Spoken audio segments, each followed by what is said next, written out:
පුංචි ළමයෙක් ඉස්කෝලේ ගිහින් ඇවිත් ටීචර් අම්මට දෙන්න කියලා ලියුමක් දුන්නා.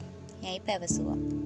මව කඳුළු පිරුණු දෑසින්ම පුතුටත් ඇසෙනසේ ඒ ලියුමේ තිබ්බ දේ කියෙව්වා. ඔබේ පුතා අති දක්ෂයෙක්.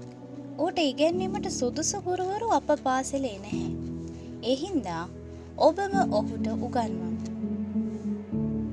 කාලය ගත වීමෙන් ඔහුගේ මව මිය ගියා. ඔහුට අම්මා කියවූ ලියුම දවසක හමු වුණා.